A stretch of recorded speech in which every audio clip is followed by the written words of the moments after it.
Path of Night is an actual play Vampire the Masquerade podcast set in the classic world of darkness.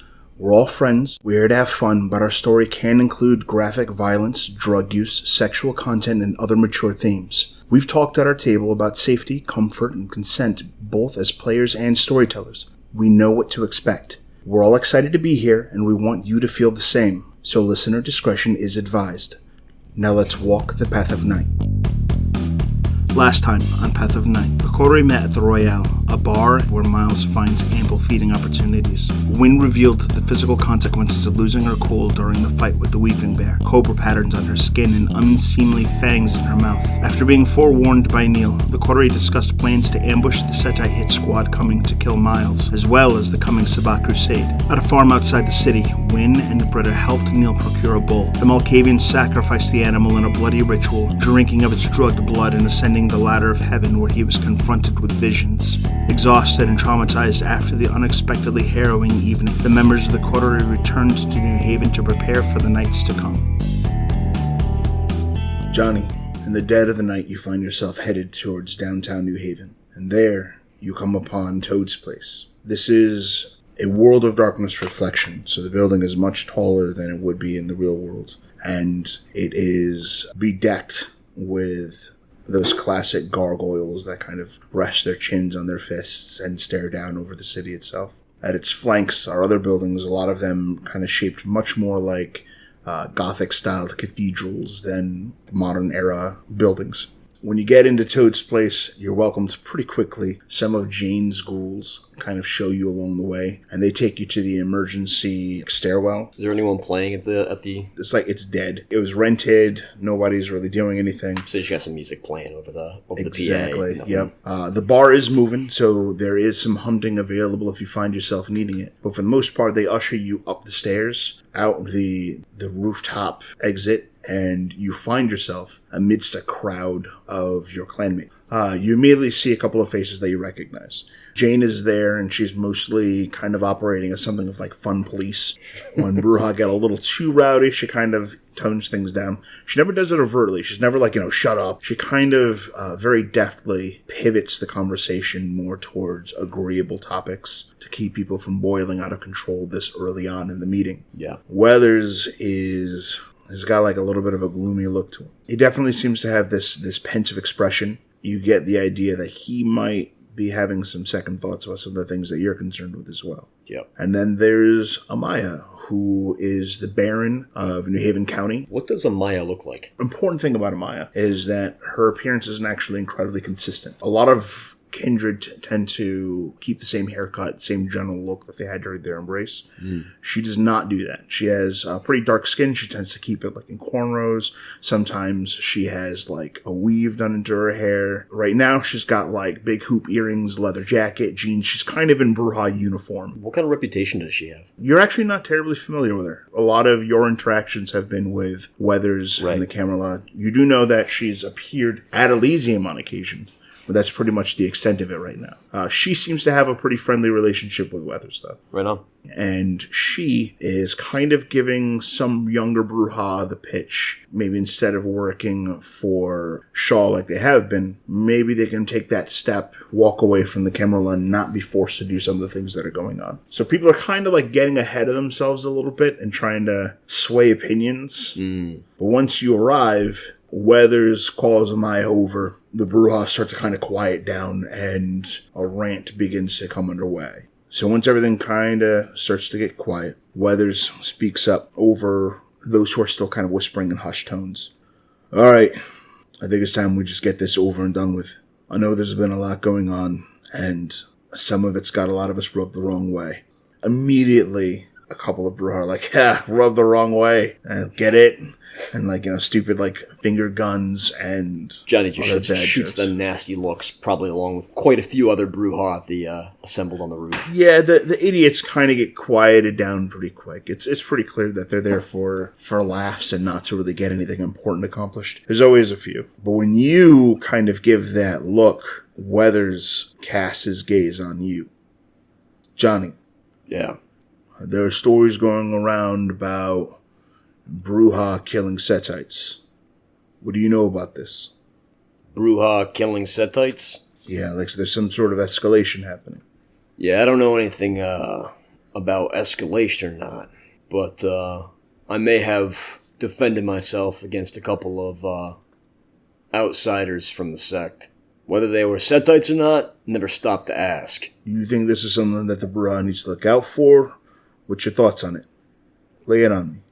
I think the Setites' business is personal with me and my coterie. I don't think that it's anything to do with the clan. But I can guarantee you that if the Setites start acting up more, it's probably going to fall on the clan to have to deal with it. Amaya interjects, what do you consider acting up then?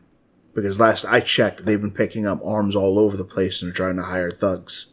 Setites are picking up arms? That's right. From what I know, the Setites are selling arms. I know the Camarille's buying. Morgan, a caitiff associated with the Setites. He's the one that ran them guns. The Setites want a lot of guns, they want a lot of goons, and we don't really know why. So far all we know is that they're apparently cruising around for Brujah. To try and pick Brujah up? Don't know. You're the only one that's gotten into a fight with them. What happened? Why is this... Do we need to look out?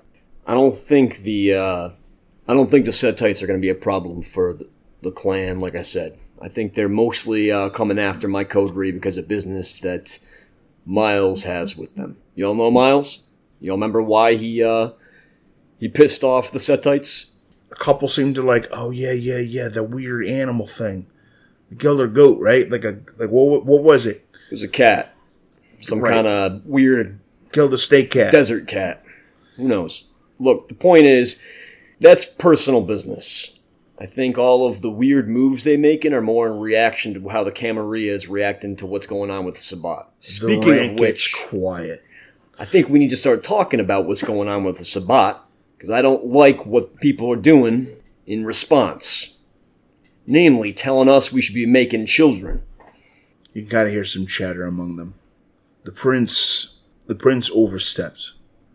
But we're in a society where there aren't really many consequences that aren't permanent. And if he's right, this problem is coming. What happens if a praxis kicks off right before a Sabbat attack? A praxis on Rollins? I don't know. I don't think that'll be too much of a blip on the radar. If it was maybe a strong prince, then maybe something would happen. Some Brujah raise their hands like, yo, we can help. Shaw. He'll take it. And a bunch of Brujah start kind of... I didn't realize we were letting Nosferatu in this rant. Shaw pays better than any of the clans, Brujah included. But like I said, this rant is for Brujah, so you can take your ugly mugs out of here. Oh, no, those are Brujah. Oh, I realize. Okay. Yeah, no, you can take your ugly mugs out of here and go back to your bootlicking clan. One of them's like, yeah, guys, calm down. Obviously, Johnny wants to be prince. He's got what it takes, right? You're a problem solver. Looks like Shaw's the choice. And they're kind of like, yeah. And they like kind of hype each other up. To be perfectly honest, Johnny will actually get up and go towards the center. They actually kind of part to give you space. Even the ones that are pissed at you. We got a lot of problems with the clan right now. We're being told that we gotta make soldiers for a Ventru army that's gonna somehow defeat the Sabbat. If it was a Brujah in charge of this force, maybe I'd be a little bit more inclined to provide them with children to actually save us. But instead, we got, what's his name? Looks kind of at Weathers. This guy who's raising an army? He gives you, like, a look. The main force that they'd be joining up with is Roman Pendragon's army. Pendragon? He is a Brujah. Is he? Yeah. Why is he not here? I don't think it's a bad thing that he's not here. Roman Pendragon is cold-blooded. Monstrous, comes from the old world. He does not give a shit about anything that happens to us. And who's he work for? Himself. Yeah? Yeah. Alright, gather up. He kind of like motions for the Brujah to kind of get a little closer. Johnny, you struck a really old nerve just now. You see, Roman Pendragon was part of a 3-point operation. 3 very powerful elders came from Europe with the intentions of seizing control of New England. Roman Pendragon was one of them. He's one of the most overt members of this group. Who are the others? I think that might be a conversation for another night. Kind of looks around at the rest of the Brujah to see if they're accepting that. They're kind of like not, but no one's like ready to punch Weathers for it, you know what I mean? Yeah. They're like, dick move, but like, they don't want to step. It's called Operation Longbow. Longbow. Yep. Pendragon's been up north, warring with the Sabbat for years. And the tactics he uses are cruel. He fights like Sabbat. So raising shovel heads and throwing them at their territories without care about who's surviving. And when a prince gets nervous, isn't sure they're going to be able to hold their territory, he comes along to help them, and in exchange all he wants is their quiet compliance and meat for the meat grinder. So this guy doesn't give a shit about the clan then, does he?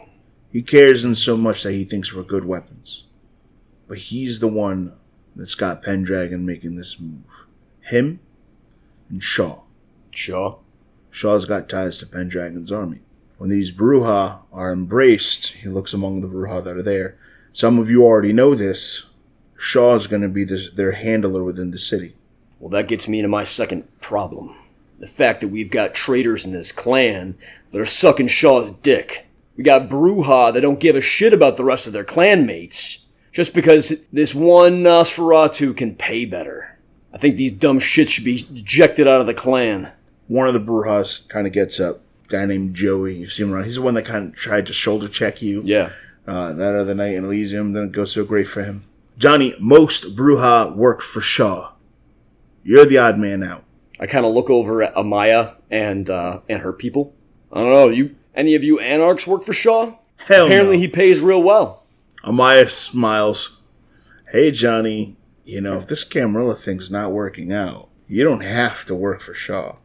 You don't have to embrace against your will. The prince doesn't own you. He can't make you do these things. You're a person. No, but I got loyalty to people who've had my back in the past. Clanmates. I look over at Weathers. It kind of gives you a nod of solidarity as you reject Amaya's advance. And Amaya, I respect your people because they owe loyalty to you. But I owe loyalty to Weathers, the primogen of our clan.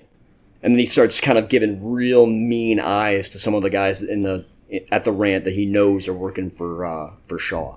Joey stares daggers back at you. Weathers is primogen so long as your boy is still prince.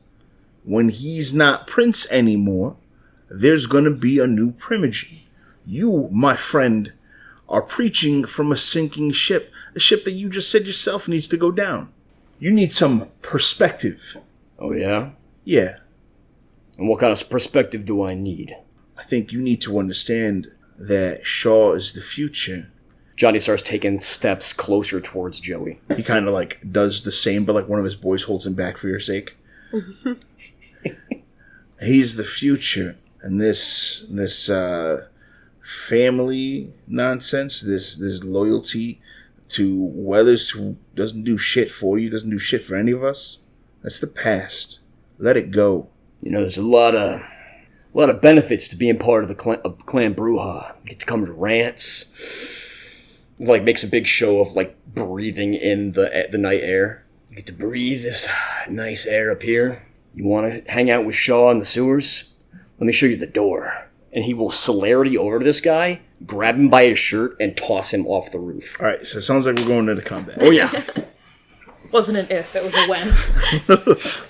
So Joey and two of his boys are going to be rolling into combat against you. All right. So again, you're rolling 1d10. It's a 10. Adding your dex plus wits to the total and unspent celerity. So I want to spend probably one celerity so that I can grapple and throw, right? Mm-hmm. 16, 17? 17 for Inish. Yep. Initiative 19 and 16. Amaya and Weathers kind of hold and are watching to see what kind of a fair fight you're given. All right, so Johnny is going to... We're just going to grab him. So I'll spend a point of blood to increase my strength. Take 6.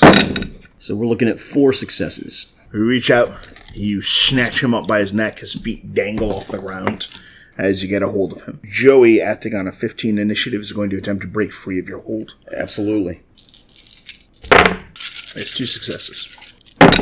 All right, well, I do have powerful arms. 9 successes. With 9 successes against his 2, you're just kind of holding him with one hand at that point and you can hear the pop of his jaw as you squeeze tighter while he tries to escape. The next Brujah, one of the guys, the one that specifically actually held him back, he comes running at you with fangs bared, and in his hand, he's got these like brass knucks that are kind of like glinting in the dark, and he swings pretty wild for you. All right. And whiffs right over your head. Another one comes up from behind, and they have 4 successes to stab you in the back with a knife. Ooh. So I guess I'm just soaking here, right? Right, you're going to roll your stamina plus 1 die for your jacket. Yep. Unless I want to use my other celerity action to try and dodge that, right? Yes, you can abort your celerity action to dodge. Yeah, I'll give that a shot. I figure I'm going at the top of the ramp. They might be. Can I see whether these guys are also moving with celerity? I mean, everyone's moving a little quick. Yeah. These guys don't have extra actions, but it's not just the 2 that are swinging. You are full on getting jumped by some of Shaw's guys. How many more guys do I think are coming at me? Including Joey, it's 1 versus 6. You may want to dodge. Yeah, that. I'm gonna Literally just got you out of torpor. I'm gonna dodge this one. So that's gonna be athletics. Yep. Well, I am swift, so hopefully that'll. So only 3 successes to dodge that. All right, give me a silk roll. Yep. Oh, nothing. Okay. The knife is dealing 5 levels of lethal damage. Ooh. I need a self-control check. Yeah. You're Brujah. You're good at that, right? I mean, The difficulty is 6, psych, diff 8. all right. Diff 8. Yeah, Brujah. We got no successes. Okay. You fly into a frenzy, and as that happens, and the knife kind of shivs you right up into the back, that is when Weathers and Amaya join the fray. So I'm going to go ahead and I'm actually going to let you roll for Weathers' attack. Sure, that's a smart idea. Yes. Weathers has a 14 dice pool and is dividing his actions for 2 grapple checks. So you're going to roll 2 sets of 7 dice as he goes to snatch up 2 of the goons. Yeah, he's Okay. beef. 2 successes on the first roll, Very good. and 5 successes on the second roll. Boom. All right. So as you fly into a rage, 2 of the Brujah that are kind of making their way into the fight to get the drop on you are grabbed by Weathers and casually manhandled, being dragged away from you. The other is Amaya, who is going to slip up behind one of the other Brujah, and she's going to utilize a Dread Gaze. So the guy, he kind of winds his fist back, and she kind of like turns him by the elbow, meets his eyes, bares her fangs, and hisses. So why don't you give me a Dread Gaze check for her? How many dice would you like me to roll? She has an 8 dice pool, and will spend a point of willpower for an automatic success. 4 successes. 5 with the willpower. That dude is eliminated. 2 are grappled. The 2 that he has struggle in his grip and are just hopelessly unable to get free. Yep. The other Brujah that are loyal to Shaw are kind of hesitant to get involved, as some of their guys are already kind of getting embarrassed. One of them, the one that Amaya deals with, is already on his way out. Yep. So we go to round 2. Are you making any expenditures for this round? I am. Spending 2 blood on celerity actions, and another blood on... Yeah, it's either going to be strength or dex. Yeah, probably dex. Yeah. So I'm acting on a 17 still, right? You're acting on an 18. You 18, raised your yes, dex. That's right. Amaya goes first. Amaya calls out, Johnny, you can't get carried away. This is what they want. Shaw wins if you kill a vampire. Give me a self-control diff 8 if she tries to talk you down. I will spend a point of willpower. Okay. Good call. 4 successes. Damn. All right. Nothing but 8 on those Yes. dice. 8 and a auto success. Well, if Amaya says so. There is something about her voice that cracks through that shell of yours, and for a moment you calm down and you remember what you came here to do. And Joey wiggles and writhes trying to get out from under your grip, but for the moment, turn is yours, and you can decide what you want to do. Try and land on your feet. Give me a strength plus athletics. Sure. What is the likelihood of a vampire dying from being Might thrown it be? off a roof? Might it Depends on be the vampire. brawl? To throw a man bodily? It's actually athletics. Okay. It's like throwing a baseball. but bigger. Big screaming douchey baseball. It's a douche toss. Thankfully, powerful arms will probably help with this. All right, so that's going to be 7 successes. Okay, yeah. You casually toss him off the roof. Everyone's like, oh shit! And you hear this crunch noise down below, and the sounds of a car alarm beeping and making noise. Oh, I really hope that was Miles's car. Why do you hate my car so? Because it irritates you and it's funny. I turn back. Gnoss have fortitude, don't they? Amaya looks at you. No, Johnny. They don't. Anyone else want to debate Johnny on this one? And she looks to the crowd of Shaw loyalists, and they kind of quietly back off and let you have the floor. Where's again. the dude that had the knife? He is being shaken by Weathers. Like You actually see like the knife clatter to the ground as Shaw shakes him. Or Weather shakes him. Weathers shakes him. The Shaw shaking will come later. Shawshank Redemption. Yep, the Shaw shake redemption. Johnny gives him a death stare and kind of just rolls his shoulders a little bit, wincing at the knife wound in his back. I lost my train of thought. So anybody else want to declare for Shaw, or we still got Brujah here left on the roof? Gives everybody a look around. It's a little quiet. What I think we got to do is we got to figure out how we keep Brujah safe in this city, because we got too many cowards. Points over to these guys that just fought with him. Declaring for Nos, selling out Brujah, selling out secrets of Brujah. And if that's what we're dealing with, we can't figure out the best way to move forward when we have those in power telling us we need to provide soldiers for their private armies to deal with Sabbat. Because I don't have the answer to that, but we need to, as a clan, figure out what we're going to do. Amaya steps forward. Johnny's totally right. And I'm going to be honest with you. The Sabbat's coming for the Camarilla. Your prince is selling you to Pendragon. You take a praxis now, Shaw ends up in power. This is a no-win situation. You don't have to leave the Camarilla. I know some of you are weird diehards, but you can lay low out of town. And I've got space. Let Rollins deal with his own problem himself. Johnny gives a look over to Weathers to see what his reaction to that is. Weathers gives this look, like his eyes meet yours for a second, like you might, as if you were the only person on the roof that kind of got it. But it's pretty clear, at least that he's made up his mind, that if the Brujah decide to go, he's staying. He very clearly acknowledges that Amaya's got a point, that anyone who stays is getting used as cannon fodder. And Amaya kind of like gives him an apologetic look. It's kind of like the idealists are having this moment where you guys see each other. You don't necessarily agree with each other, but you see each other. You know, the Sabbat in town isn't going to be good for the Anarchs either. They may be coming for the Camarilla, but they're not going to let you just live in the area. Yeah? Tell that to L.A. The Sabbat burns itself out. All we have to do is back off and wait. I don't think this is anything like Los Angeles. Anywhere can be like Los Angeles. You just need to have the vision for it. Do you have any idea what's coming up the East Coast? I've heard some of the stories. You've A lot heard of the guys stories. that I have, they run town to town, they do shipping. Coyotes, they heard about what's going on. But it can't be something we can't dodge. They're coming for somebody else. Let them fight. None of these people are our friends. Both of them would use the Brujah as dogs on leashes.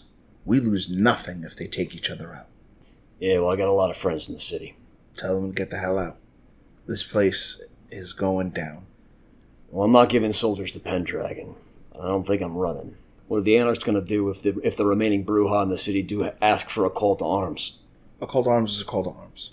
But don't drag us into the fire because you're stubborn. We're people too. And you don't like it when Pendragon does it to you. The mood of the rant kind of dies when the clan really kind of realizes it. So Weathers comes forward. He's like, all right, look, we all know what's going on. It's time for a vote. Our options, Amaya has presented.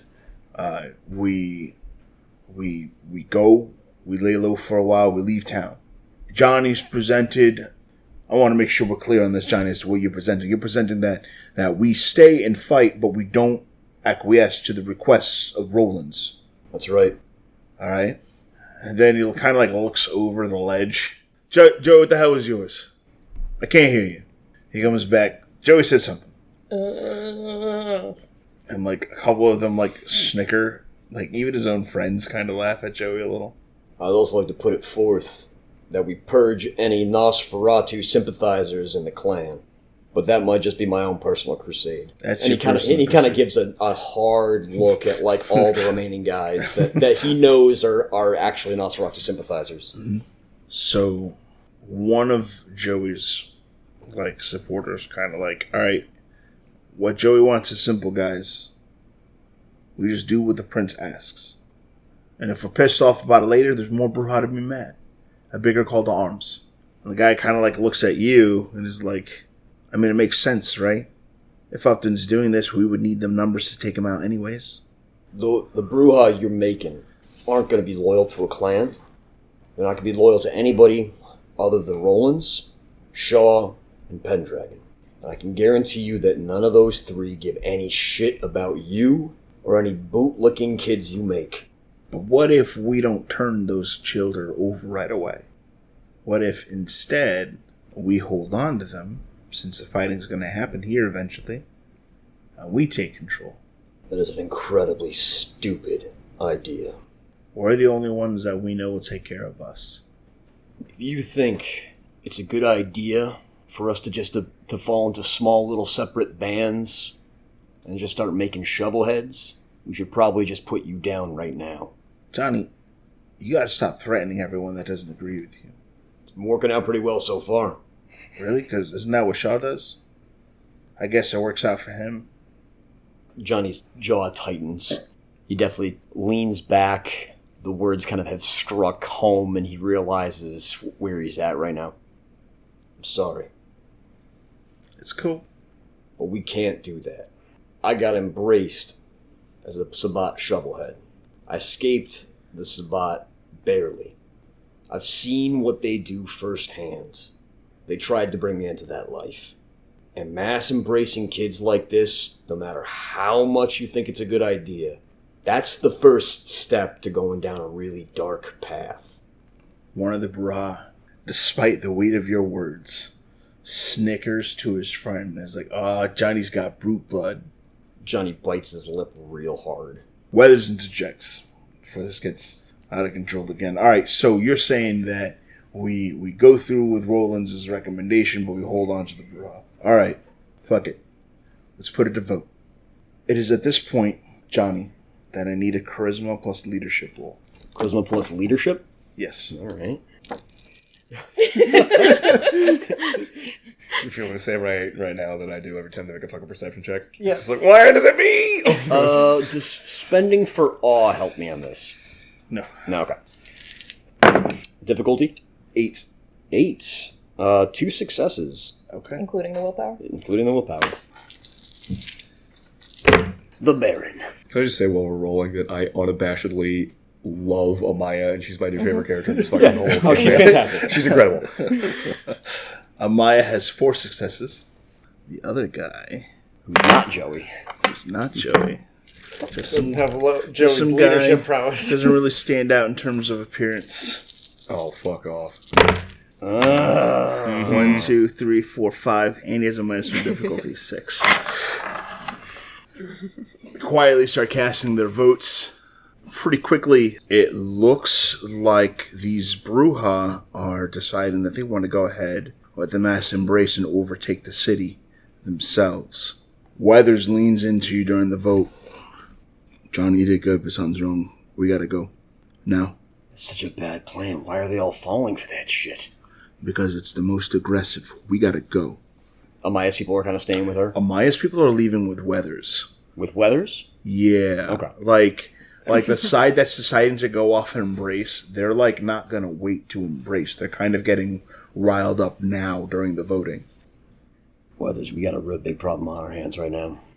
Yeah. I need a favor. You got it. Shaw and the Xantos have been in contact with each other. As I understand it, you guys are the ones that are going in for the hit. Is that right? That's right. I need every little bit of dirt that you can get on Shaw. We might be able to get him conclaved. But at this point, that's our only shot. Yeah. Get that info. All right. And lay low. Joey's guys are going to be looking for you. All right. He, pats you on the back. Oh, Johnny winces. You took it like a man. I don't know about that. Me neither. Amaya kind of pats you on the back. We should go. She looks. She's clever for a hot second, and then she looks around at these Brujah who all have their fangs bared at this point and are just ready to go, and she just starts making her way down the staircase. Jane stays behind. Really? Jane has been quiet through the entire rant. She kind of sits among the group, gives you and Weathers a nod, and then keeps with the Brujah that are remaining. Johnny definitely is like, Jane, let's go. And then sees that she's staying. His brow furrows up a little bit, and he kind of gives her this look like, you motherfucker. And he'll stare at her and wait for her to break that. She does this look where she doesn't quite just turn away, but she raises her nose as she turns her head to look away, scoffing at your tension. Johnny. Yeah. We gotta go. Johnny will follow Weathers and the Baron out. The group of you make your way downstairs. Weathers and the Baron kind of have this quiet moment, and then she parts way with her guys, and you and Weathers are left to your own devices.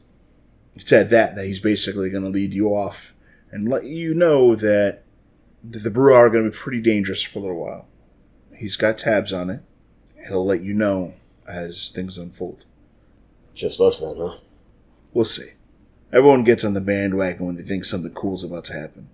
When that shit goes wrong, they'll come back. They always do.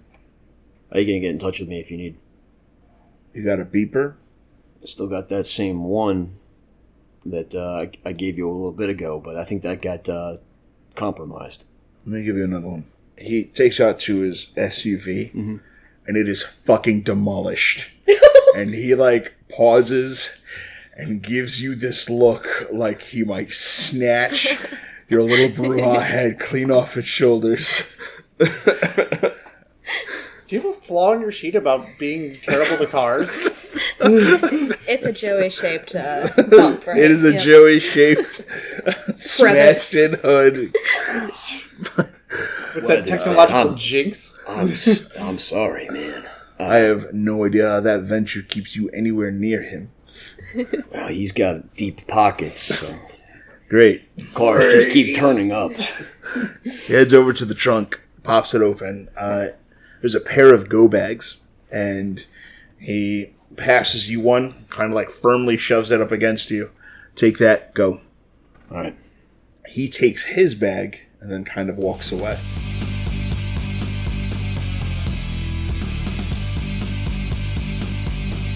Miles, we pick up with you at your haven. You've got some of those crates out in front of you. I know you've been pondering whether or not you want to make use for them for some of your plans that you've got going on. You know one of them has those assault rifles that were checked, but there's two others that remain a bit of a mystery. I was told that I could request whatever I needed for this Xantosa thing, and this seems like an opportunity. I consider that a perfectly valid justification. Yeah.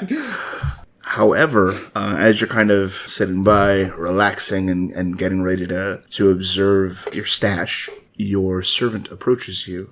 He's got a little bit of a forlorn expression. You kind of quickly get the sense that he may have thought that your unfortunate circumstances that you recently underwent and how well he handled things for you then may have led to him having expectations. And instead of those expectations being met, he approaches you with your phone. Miles, you have received a phone call from a Mr. Johnny Saxon.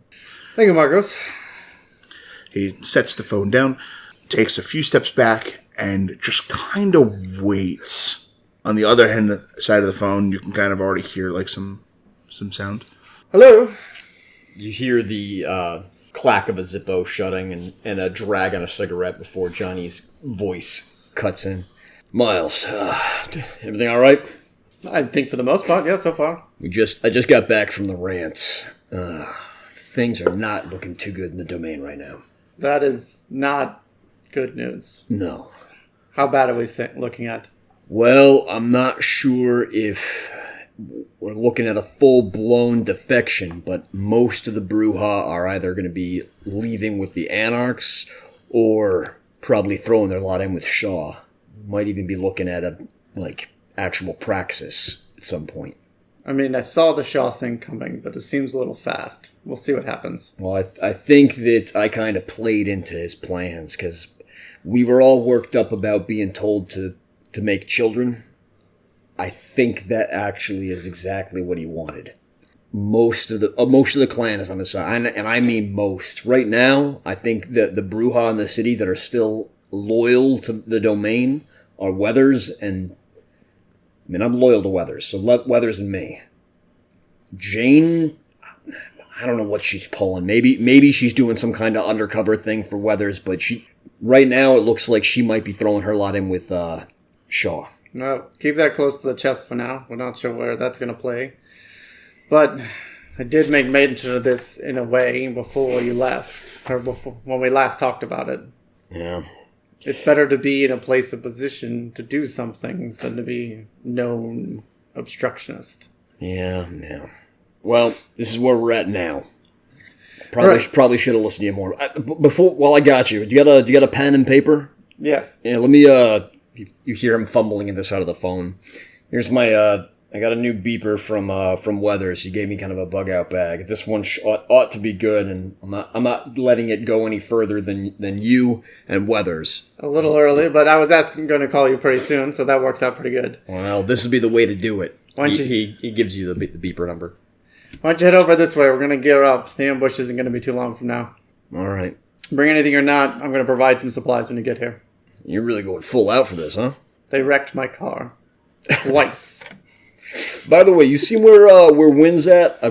I swung by her shack and didn't see her. I don't know where she's at these right now. Great. I guess I'll start calling you guys to come in. You might as well all get here around the same time.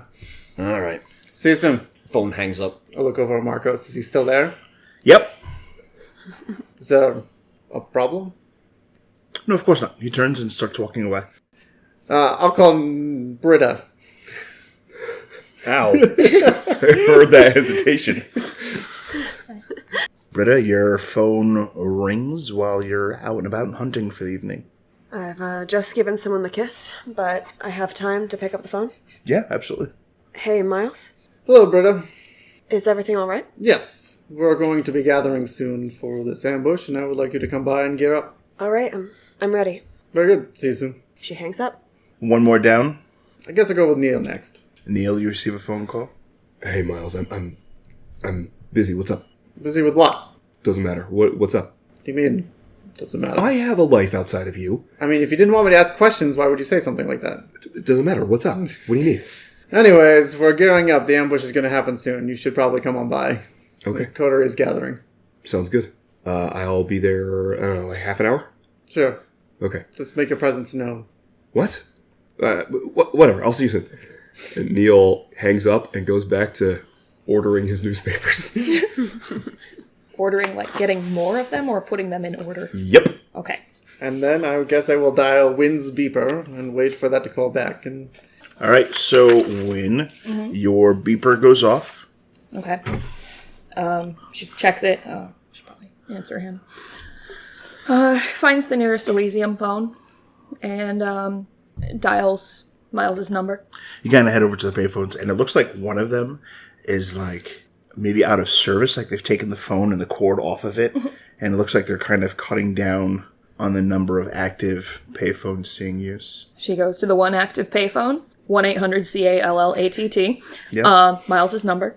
Miles, your phone rings. roll my eyes and answer the call. First, I ask you if you'd like to accept the charges for the collect call. I think Yo, about it's Wynn. denying it, then I'll take it. Hi, what do you need? We're gathering soon for the ambush. All right, I have a thing I need to take care of first. Everybody's so busy. You are not the center of our lives, Miles. That's a disappointment. I can't imagine it's a surprise, though. Are we done here? I will see you when you get here. Goodbye. Bye, Miles. Thank you for caring. I hung up. Wynn hangs up the phone, feeling just a little bit guilty.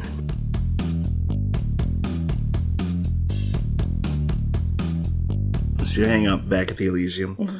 It is very crowded. Taking a look inside, there seems to be a bit more of the art that had been placed on display by the Toreador before.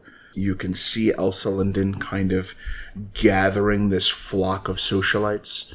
And even you get the impression that this isn't happening for no reason. She's having a whole lot of secret meetings right out in front of everyone. And it's coming in the form of various minions approaching her, giving encrypted, kind of secretive compliments, gestures, and there's this whole language that's being spoken amongst them that you do not understand. But Sprechen Sie Socialite? 9. beyond that foyer space that she's kind of seized control of, when you take a look upstairs, you can actually very clearly see the Seneschal and Prince walking side by side. The Prince has this disgusted scowl that he's wearing as he looks over at Elsa, and he's kind of regarding her as she's some like great threat to his praxis, and that they're on the way to this confrontation with each other. Mm-hmm. And is not paying attention to the fact that way down the hall that you can kind of see from the position you're standing at looking in through the window, there is a lot of Brujah that are kind of flocking to Shaw, who yet again does not see any reason to conceal his true visage. And this kind of like charged, monstrous Nosferatu is kind of demonstrating that he is some sort of peer to the infamous Elsa Linden. I am kind of taking note of this. All of these interactions occurring in a language I am not super fluent in. Mm-hmm. But I am not really looking at who is here in this plane. I am here to look for Joey. You don't see any signs of Joey. However, while they kind of like walk along the Prince and the Seneschal, they get so close you can kind of hear their like steps on like the marble floor. Mm-hmm. Once they get that close, you notice that some of the things that the Seneschal, Mr. John Reese, is wearing kind of takes on this kind of a wispy glow. And it's this shine that no one else in the area seems to kind of notice. Nothing about him really stands out to anyone. He's kind of like a hawkish, unattractive man. Mm-hmm. But in the Shadowlands, this like windy realm of the dead, the items that he is carrying have clear power to them. For a moment, he kind of gives you side-eye as if he actually notices that you notice, and there's this millisecond exchange between the two of you where you become very confident that he knows exactly why you're here. Upton Rollins is completely oblivious to this. He just kind of continues scowling at Elsa, and Elsa kind of gives him this stunning, winning smile. I couldn't be possibly scheming against you. Right, yeah, like it's almost as if she is saying, like, in like one quick cute half smirk, is like, "You're welcome for me being here." You know what I mean? Like, I am here, and therefore you have a true Elysium. Nice. Wynn walks in the door, and she just kind of takes a minute because this is not her forte, and everyone in here knows that. Mr. John Reese stops. If you'll excuse me, Your Grace, and there is a conversation that I need to have. And Upton kind of like huffs, and the last bit of his entourage walks away, leaving Upton kind of standing alone while his rivals are surrounded by like vassals. And Reese makes his way to you. And in his hand, he kind of has this like, there's this stereotype amongst the Tremere that every single one of them has a cane and none of them have a limp. Mm-hmm. He is walking to you and absolutely has a cane in his hand. And right around where his hand like rests while he's holding it, you can see this like, again, like a wispy glow that comes from it. Now that you're closer to it, you can see that it's like that soul stuff that the dead are made from in the underworld. Whatever it is that he's wearing, these little pieces of jewelry, they are kind of charged with a wraithly presence, as if he may have been, like, binding spirits to him. What is your name again? Bronwyn Cabot. You can call me Wynn. Thank you, Miss Cabot. Please come with me. He kind of actually walks back in the direction of the payphone. It's as if he, like, wants to talk to you about something, but he doesn't want to be seen talking to you. Oh, I know the look. And not that it's secret, but it's more, like, embarrassing because you're, like, this, like, filthy gangrel monster. Mm-hmm.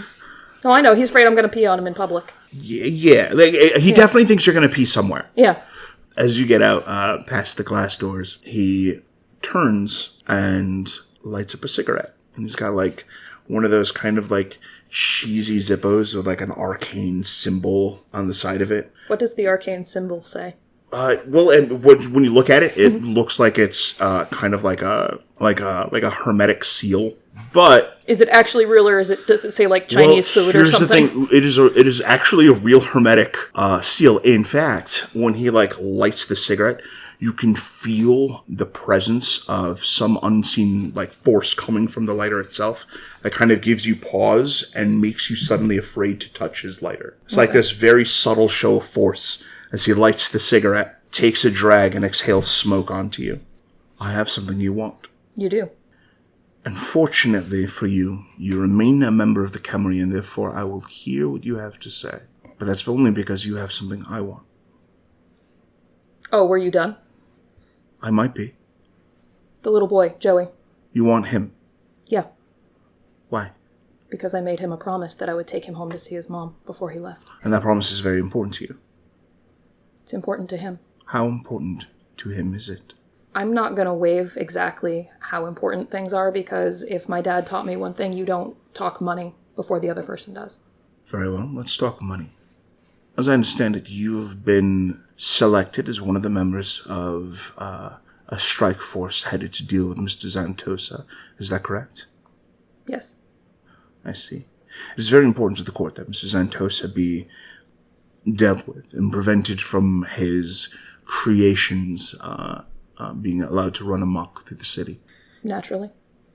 But I don't think that His Grace will be deeply offended if Mr. Zantosa disappears rather than being confirmed dead. I want Mr. Zantosa alive.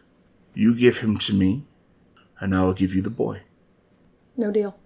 Boy first.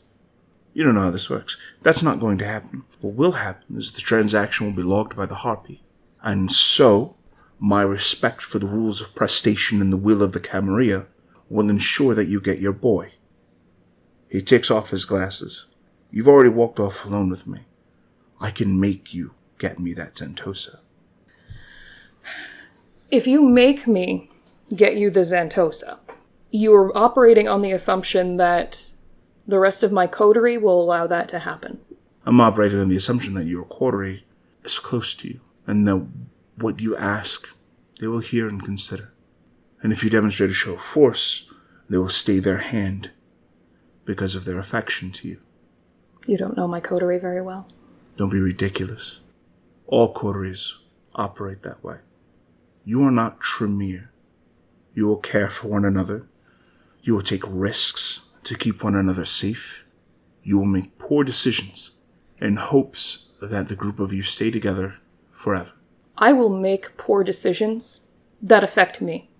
I will not make poor decisions that will affect my coterie. And the fact is, we have already been charged with ensuring that this guy dies. And now you've been charged with ensuring that he lives. All you have to do is keep it secret.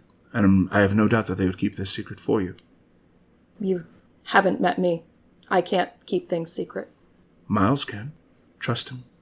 And he'll get you your boy. This is not a deal I'm willing to make. I will find another way to get the boy. The boy's not going to last for very long. As you know, he's not incredibly useful aside from the spirit stuff that makes him. To you, he is a child who has underwent a traumatic experience and has been prevented from being able to move on because of this. To me, he is fuel. And sooner or later, I'm going to have need of fuel. And considering how tumultuous these nights have been, I promise you that the moment I need fuel, he will be the fuel I use. And then he disappears into oblivion. Eventually. The process is much slower. You see, first, you have to understand that the world of the dead is... Don't condescend to me, Mr. Reese. Oh, you've come to the wrong conversation if you hope I'm to not aware. be condescended. I know what your clan is for. The spirit world is made up of wraithly material. All things. Every coin, every object is forged from a soul. And I might need an ashtray. So yes, he will eventually be dragged to oblivion and cease to be altogether consumed by that infinite corruptive force. But first, he will scream for a long time. Get me the Zento, sir. He turns and he heads in. Get bent, Reese. And when, as she was listening, tears of blood start coming down her face, but she does not actively weep. Fully understanding what she is condemning this little boy to do. Okay. Path of Night is an actual play Vampire the Masquerade podcast set in the classic world of darkness. Britta, the unknown new embrace, was played by Rebecca Steigelfest. Johnny Saxon the Brujah was played by Garrett Gabbey. Miles Davenport the Ventrue was played by Tim Davis. Neil Foster the Malkavian was played by Rob Muirhead. Wynn Cabot the Gangrel was played by Erika Webb. Your storyteller was Lex Lopez. Recording by Rebecca Steigelfest. This episode edited by Rob Muirhead. The music used in this episode was January Grunge Lovefest by Technoaxe.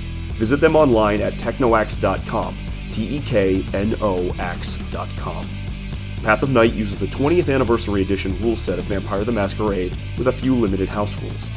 Vampire the Masquerade and the Storyteller system are owned by Paradox Interactive. Make sure to subscribe to us on iTunes or wherever you get your podcasts. Follow us on Twitter at @PathOfNightPod, on Facebook at facebook.com/PathOfNightPodcast, or email us at pathofnightpodcast@gmail.com. See you next time, Kindred.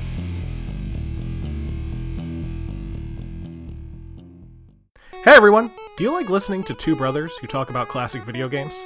If so, you have very specific interests.